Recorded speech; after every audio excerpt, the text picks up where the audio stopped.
ফিরে এলাম বিরতির পর। আপনারা দেখছেন চেতনা টিভি রাইস অনলাইন ক্লাসে। আজ আমরা জিওগ্রাফি ক্লাসে রয়েছে, স্যার আমাদের সঙ্গে রয়েছেন। আমি সরাসরি স্যারের ক্লাসে চলে যেতে চাই। আমরা রক্স আলোচনা করছিলাম।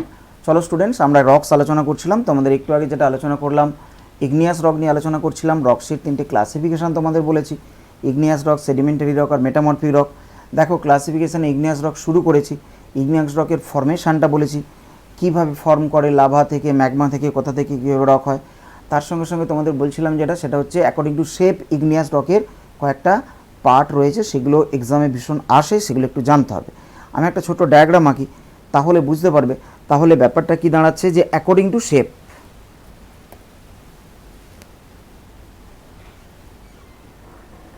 এটা কি রক? একটু আগে বলেছি আমরা ইগনিয়াস রক। আমি IR লিখলাম। এই শেপ অনুযায়ী বুঝলে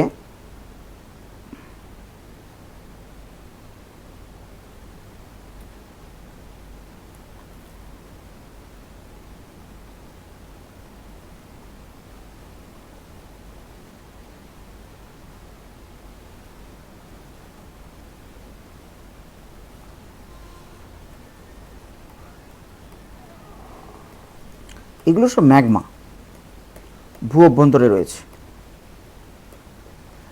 এইখান থেকে এরাপশন হয়, এরাপ্টেড মেটেরিয়ালস, ভলক্যানিক মেটেরিয়ালস।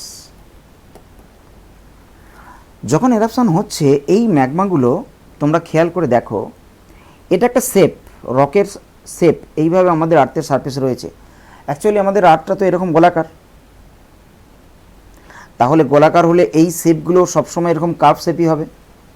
তাহলে এই কার্ভ শেপের মধ্যে যদি কোথাও এই কনভেক্স শেপের উপরে ম্যাগমাগুলো জমা হয়, তখন তার একটা স্ট্রাকচার হবে, একটা নাম হবে। আবার হতেই পারে এরকম কোনো কনকেভ শেপের উপরে জমা হতে পারে, আবার এখানে এরকম কোনো পিলারের মতো তৈরি হতে পারে।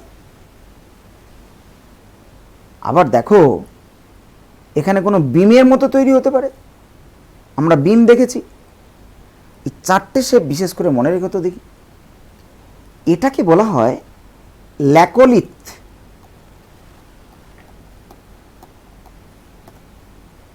আর এটাকে বলা হয় ফ্যাকোলিথ।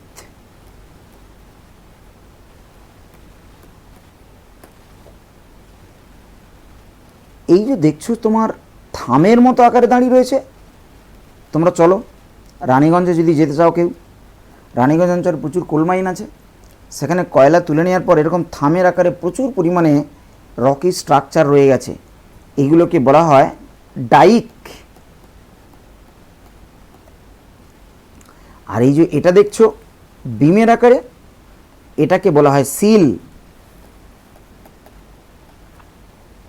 তাহলে দেখো স্টুডেন্টস, তোমরা এই চারটে টার্ম মাত্র মাথায় রাখো।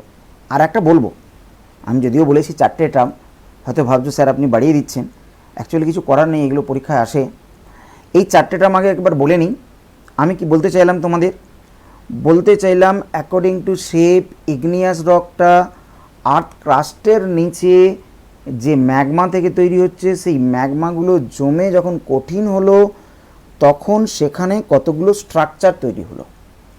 সেই স্ট্রাকচারগুলোর মধ্যে দেখো, যদি উত্তল লেন্সের আকারে কোনো রকমে ম্যাগমা জমে কঠিন হয়, সেটা ফ্যাকোলিথ। যদি অবতল লেন্সের মতো কোনো জায়গায় ম্যাগমা জমে কঠিন হয়ে শিলায় পরিণত হয়, সেটা ল্যাকোলিথ।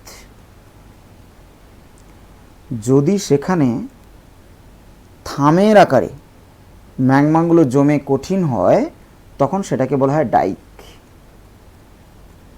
আর যদি বিমের আকারে, বিম তোমরা সবাই দেখেছো বিল্ডিংয়ের ছাদের নিচে বিম থাকে, বিমের মতো যদি অবস্থান করে তখন সেগুলোকে বলা হয় সিল। তার নিচে এই যে প্রচুর জায়গা জুড়ে ম্যাগমাগুলো রয়েছে, এইগুলোকে বলে বুঝলে ব্যাথোলিথ। ওই যে তোমাদের বলছিলাম না, আর একটা টার্ম বলবো, সেটা হচ্ছে এটা ব্যাথোলিথ। তাহলে পাঁচটা টার্ম তোমরা এখানে মাথায় রেখো: ফ্যাকোলিথ, seal, Dijk, ল্যাকোলিথ R ব্যাথোলিথ।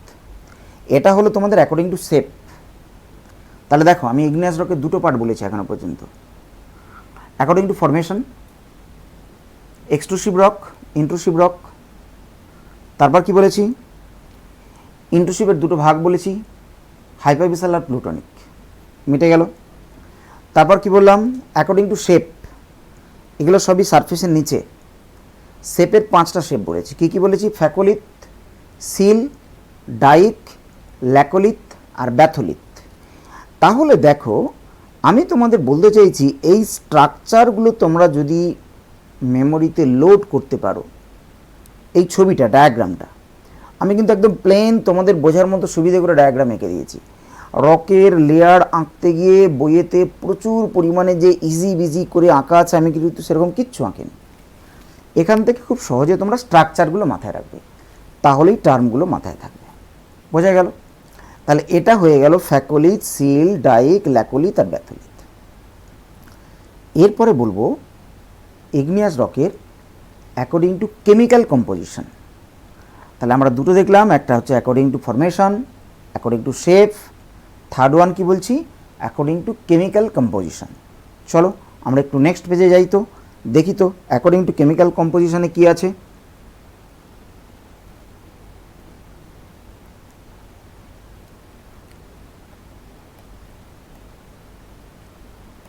According to chemical composition,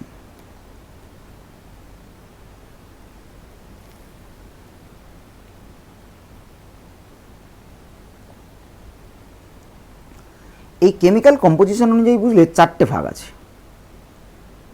number 1 acidic rock,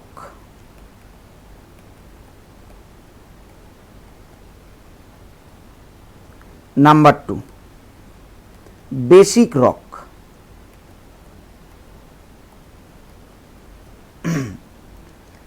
এই অ্যাসিডিক বেসিক এগুলো সব কিছু সিলিকার উপর ডিপেন্ড করে, বুঝেছো। নাম্বার 3 ইন্টারমিডিয়েট রক, আর নাম্বার 4 আলট্রা বেসিক রক।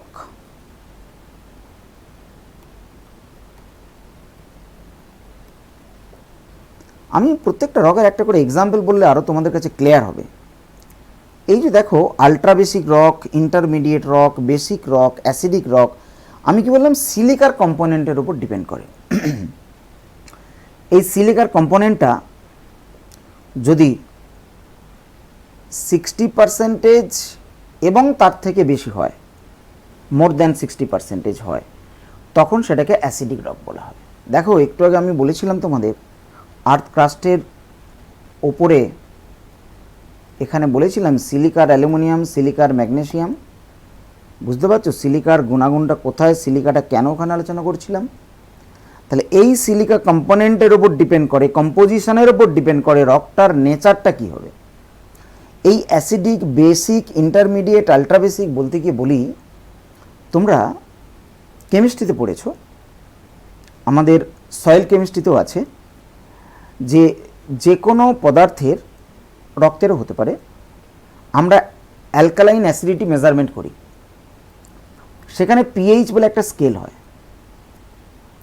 এই পিএইচ স্কেলটার রেঞ্জ হচ্ছে 0 থেকে 14, তাহলে মিডিলে কি হচ্ছে 7। তাহলে একটা 7-এর কম হতে পারে আর একটা 7-এর বেশি হতে পারে। 7-এর কম হলে অ্যাসিডিক, 7-এর বেশি হলে বেসিক।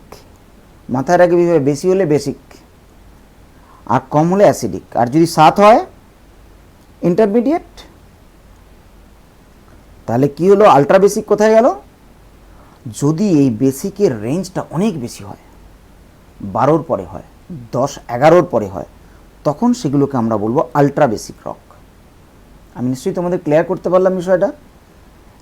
অ্যাসিডিক রকের একটা এক্সাম্পল বলি, ব্যাসাল্ট রক হচ্ছে একটা, তোমার গ্রানাইট রক হচ্ছে একটা তোমার অ্যাসিডিক রকের এক্সাম্পল। তাহলে অ্যাসিডিক রকের এক্সাম্পল কি বললাম, গ্রানাইট। বেসিক রকের এক্সাম্পল ব্যাসাল্ট। ইন্টারমিডিয়েট রকের এক্সাম্পল ডায়োরাইট। আলট্রা বেসিক রকের এক্সাম্পল হচ্ছে পেরিডোটাইট।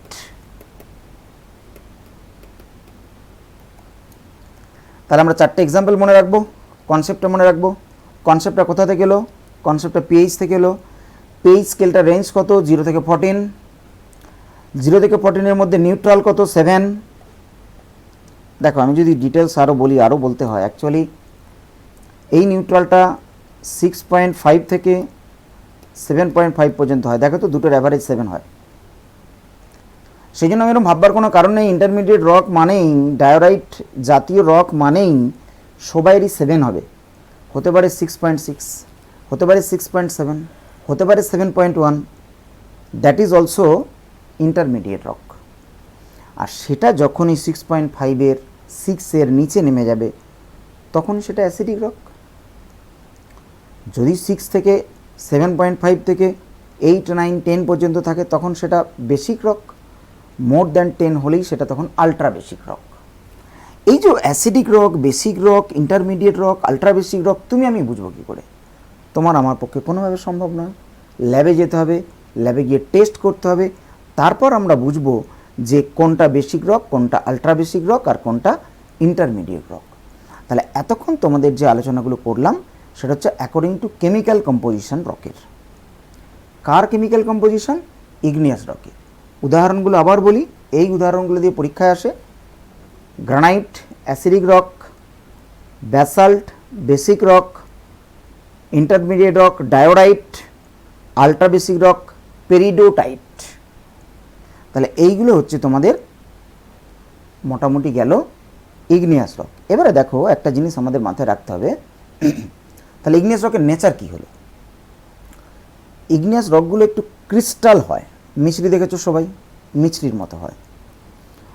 ওই ইগনিয়াস রকগুলোর মধ্যে যেগুলো এক্সট্রুসিভ ইগনিয়াস রক সেগুলো তাড়াতাড়ি জমে কঠিন হয়, আর যেগুলো ইন্ট্রুসিভ ইগনিয়াস রক সেগুলো কঠিন হতে একটু সময় লাগে। তাহলে বলো তো দেখি কার গ্র্যানুলার কম্পোজিশনটা কম্পারেটিভলি লার্জ সাইজ হবে? নিশ্চয়ই ভেতরে যেটা আছে গ্র্যানুলার কম্পোজিশনটা লার্জ সাইজ হবে। এরকম পরীক্ষায় কোশ্চেন আসে ভেতর থেকে যে কোন ইগনিয়াস রকের দানাগুলো, গ্র্যানুলার স্ট্রাকচারগুলো কম্পারেটিভলি লার্জ সাইজ হয়।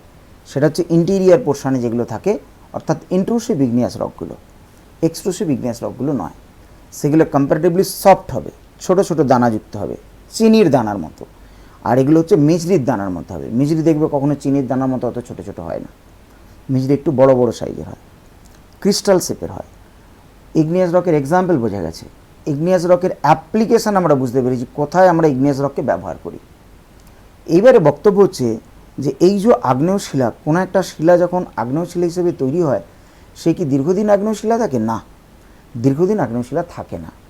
তারপরে আছে sedimentary rock, secondary stage, second stage, সেটাকে আমরা বলি সেকেন্ডারি বা সেডিমেন্টারি রক।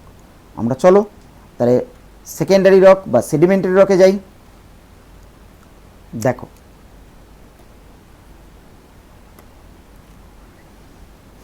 লিখলাম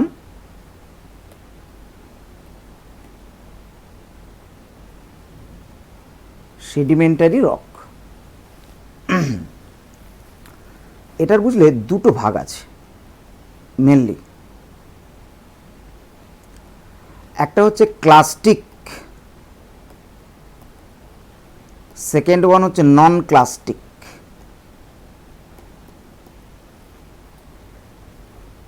ক্লাস্টিক আর নন ক্লাস্টিক তোমরা সবাই পড়েছো বাংলায় ছোটবেলায়, সংঘাত শিলা আর অসংঘাত শিলা, বুঝেছো?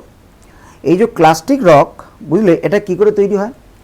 মেকানিক্যাল ফরমেশনে তৈরি হয়। মেকানিক্যাল ফরমেশন কোনটা? আচ্ছা বলো তো দেখি। তুমি আমি যখন কোনো একটা রক দেখি সেই রকটা চিরকাল ওই অবস্থাতেই থাকবে এটা আমরা অন্তত ভাবতে পারি না। কেন কি না? কোনো বস্তু বা পদার্থ পৃথিবীতে চিরকাল একই অবস্থায় থাকতে পারে না। তোমরা এই যে কাপ দেখছো, এটা যদি তুমি এখানে বসিয়ে রেখেও দাও চিরকাল কিন্তু এই অবস্থায় থাকবে না।